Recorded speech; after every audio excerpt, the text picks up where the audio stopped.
اللہ کے نبی کریم صلی اللہ علیہ وسلم نے 11 شادیاں فرمائی.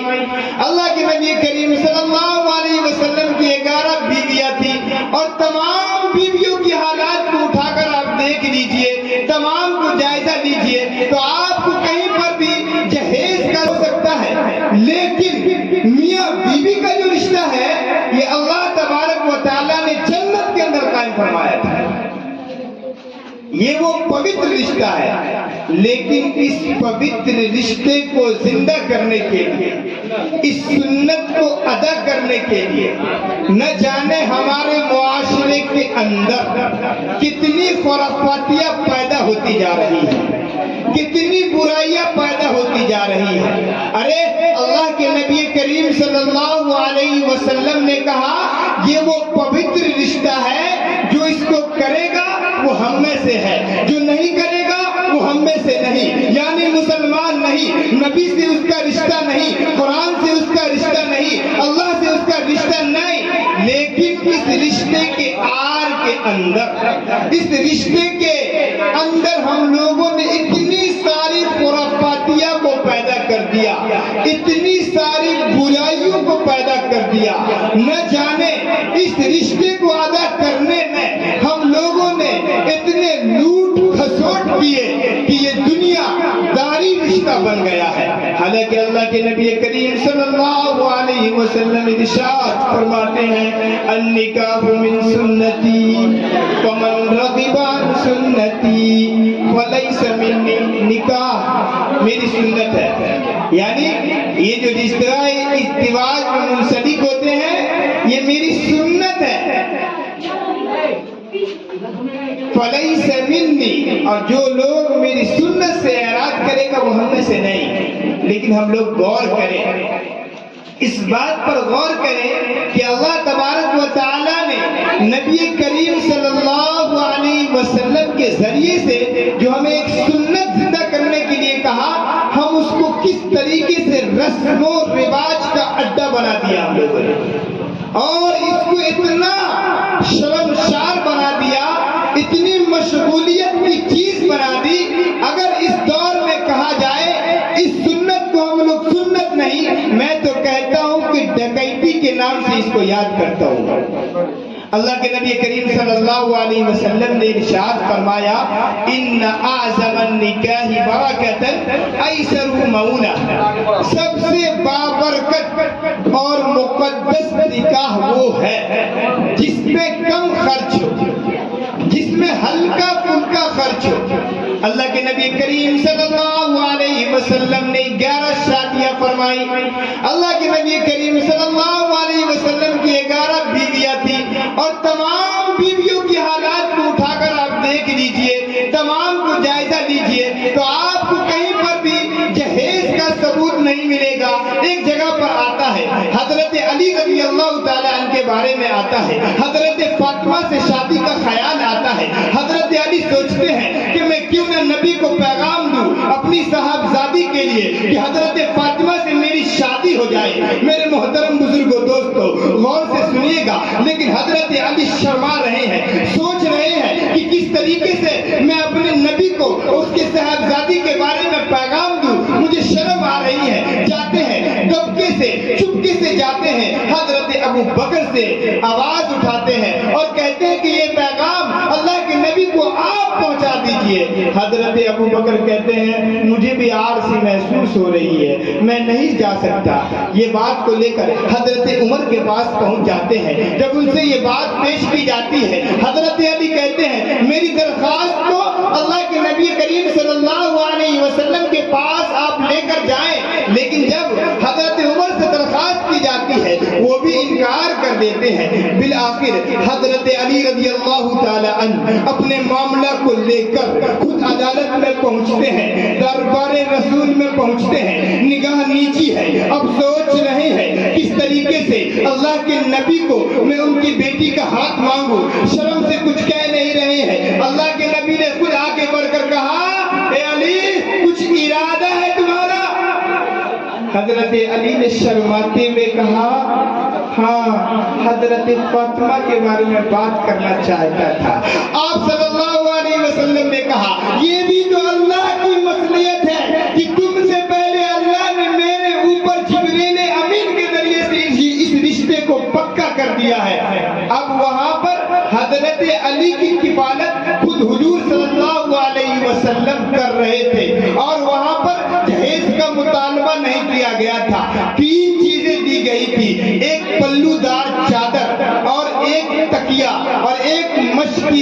جس میں ازگیر گھاس بھرا ہوا تھا. 3 چیزیں. یہ 3 چیزیں اللہ کے نبی نے اپنے طرف سے نہیں دی تھی، بلکہ حضرت علی سے کہا کہ جاؤ تمہارے پاس کچھ ہے. تو حضرت علی نے اپنا زرہ لے کر آئے، کہا اس کو فروخت کرو. اس فروخت کے ذریعے سے، اس کے پیسے سے وہ 3 چیزیں خریدی گئی تھی. آج ہم لوگ اس کو ثبوت بنا لیتے ہیں جہیز کا. اس میں مرد کم ہے. ہماری ماں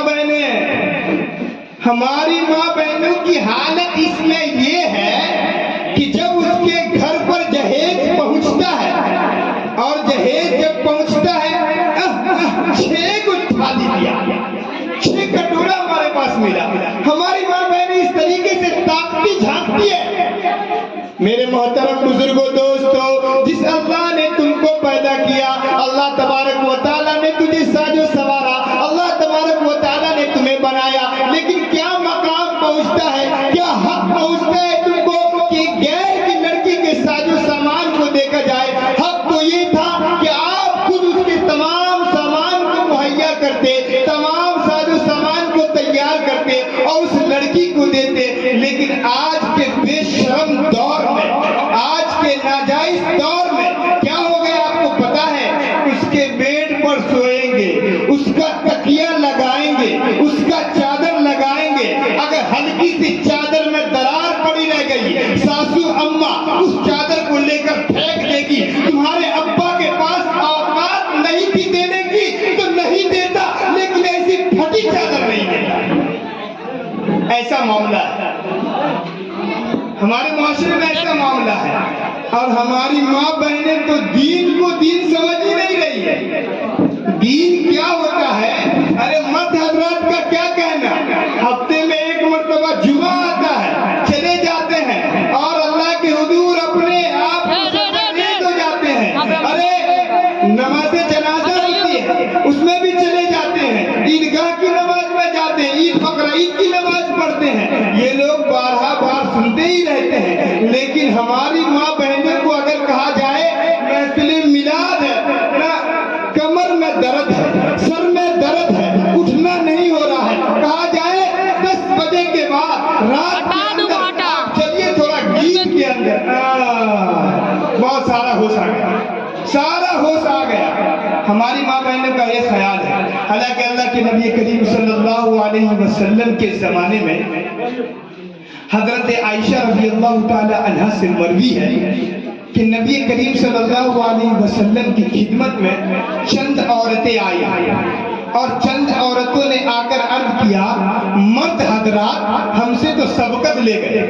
کہا کس چیز کو سبقت لے گئے؟ کہا وہ لوگ تو مسجد کے اندر جاتے ہیں، نماز پڑھتے ہیں، وہ لوگ آپ کے ساتھ نماز جنازہ بھی پڑھتے ہیں، وہ لوگ آپ کے ساتھ جنگ و جدال میں بھی جاتے ہیں، وہ لوگ آپ کے ساتھ عید اور بقرعید کی نماز پڑھتے ہیں، اور ہم لوگ تو ایسا نہیں کر سکتے.